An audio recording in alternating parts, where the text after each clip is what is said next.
warahmatullahi wabarakatuh. Waalaikumsalam warahmatullahi wabarakatuh. Warahmatullahi wabarakatuh. Alhamdulillahirrahmanirrahim. Wabihi nasta'in ala umuri dunya wa ala alihi washabihi ajmain amma ba'du.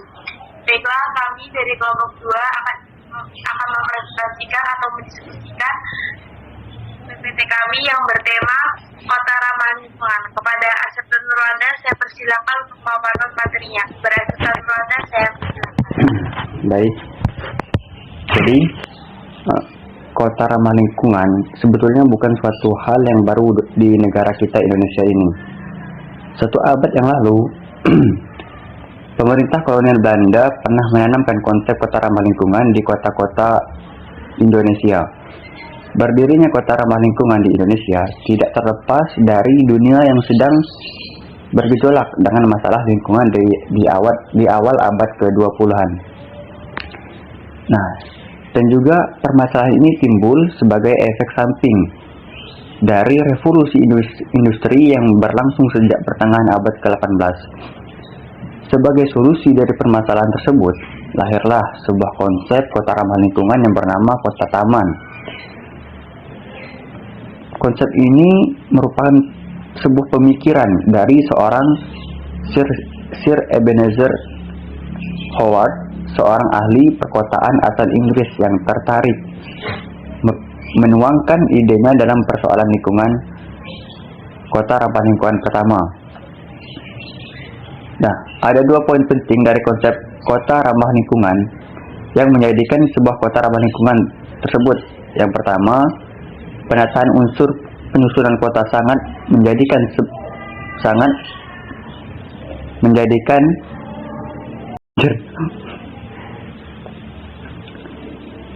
ada 2 poin penting dari kota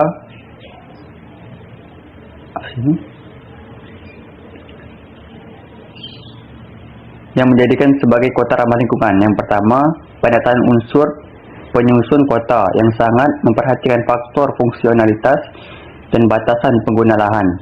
Nah, dan kedua, ruang terbuka hijau mendominasikan kota dengan persentase 30% dari luas kota keseluruhan.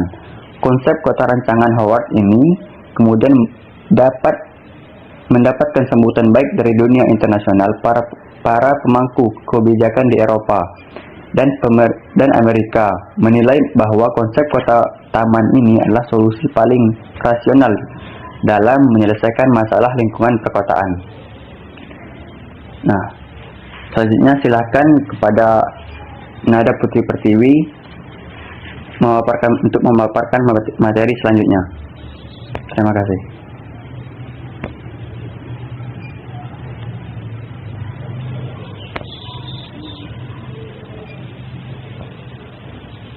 Baiklah, Assalamualaikum warahmatullahi wabarakatuh. Saya Nada Putri Pertiwi yang akan mewaparkan materi selanjutnya, yaitu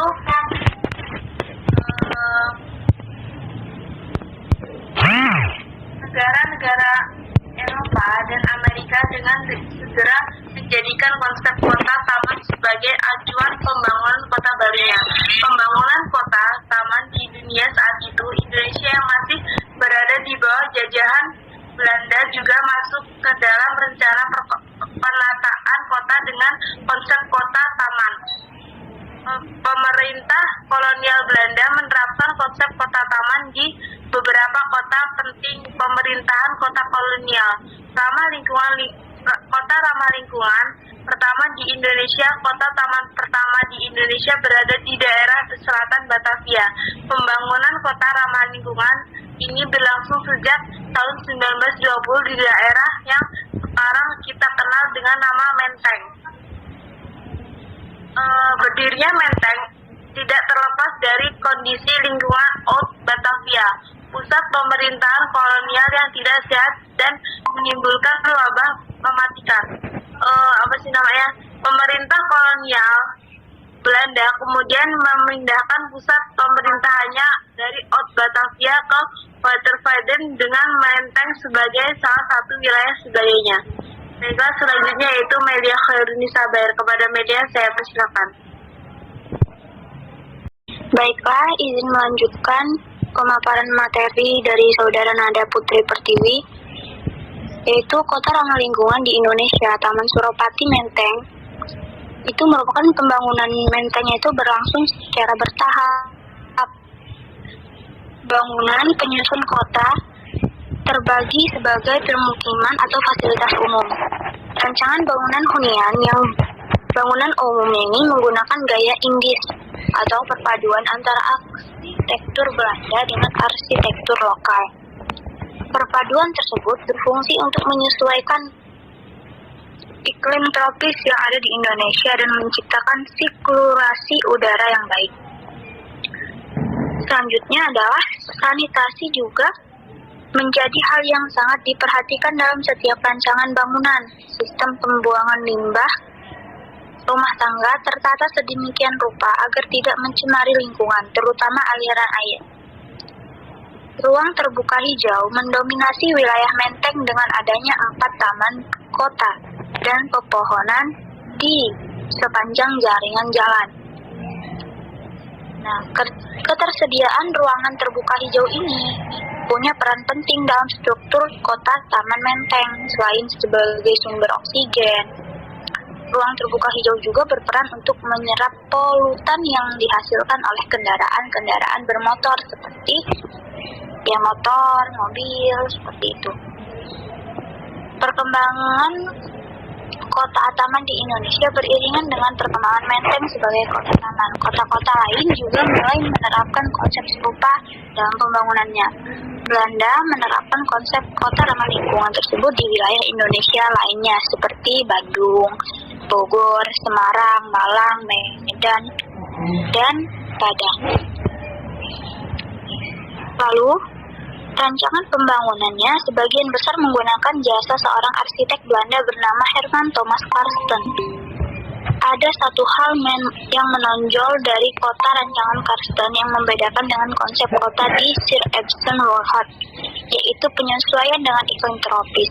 Implementasi dari upaya penyesuaian tersebut terletak pada struktur ruangan yang hijau dan haluan besar konstruksi bangunan perkotaan. Sebagai contoh, pada struktur ruang yang hijau, Karsten menjadikan pohon perindang sebagai tanaman penyusun utama, yang mana menurut Karsten ini, pohon perindang yang identik dengan daerah tropis punya fungsi yang sangat penting yang sangat vital dalam sebuah kota ramah lingkungan ini. Yang mana pohon perindang ini berperan sebagai penangkal paparan sinar matahari,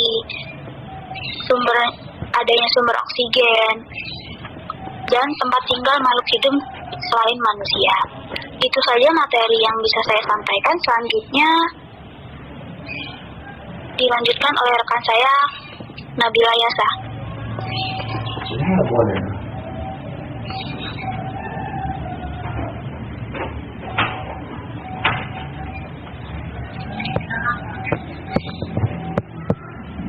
Baik, selanjutnya pengembangan kota taman di Indonesia beriringan dengan perkembangan Menteng sebagai kota taman.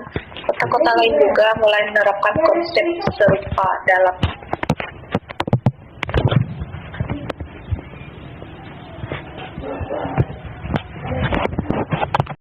Baik, izin melanjutkan materi dari Mailia Khairunnisa Bahir, itu kota ramah lingkungan di Indonesia. Taman Kencana Bogor. Sementara pada perencanaan pembangunan perkotaan, setiap kapling harus menyisihkan 60-70% lahan sebagai taman. Konstruksi pembangunannya menyesuaikan dengan iklim tropis. Skala bangunan dibuat tinggi dengan pintu dan jendela yang besar untuk menciptakan sirkulasi udara yang baik pada tiap bangunan. Konstruksi bangunan tropis tersebut berpadu dengan sentuhan estetika dari banyaknya arsitek.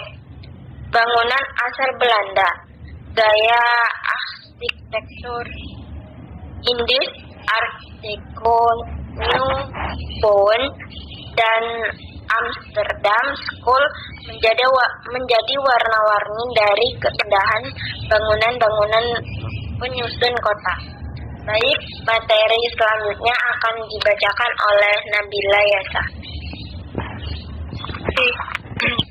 Ya, perkenalan dengan konsep kota berkelanjutan lingkungan untuk masa depan lebih baik. Meski kota-kota taman tersebut sangat kental akan nuansa Belanda, paling tidak ini adalah model awal perkembangan di masa selanjutnya. Sayangnya, pada masa pasca kemerdekaan, perkembangan kota-kota tersebut malah melenceng dari konsep awalnya. Di masa sekarang, sisa dari perkembangan konsep kota ramah lingkungan di Indonesia pada masa lalu cukup sulit untuk diidentifikasi. Bangunan-bangunan baru mulai memadati pusat perkotaan tanpa adanya perencanaan tata guna lahan yang cukup presentasi dari kami. Saya akhiri. Wassalamualaikum warahmatullahi wabarakatuh. Waalaikumsalam. Waalaikumsalam warahmatullahi wabarakatuh. Baiklah, inilah diskusi kita pada pagi hari ini. Kami ucapkan banyak terima kasih atas perhatian kalian. Wassalamualaikum warahmatullahi wabarakatuh.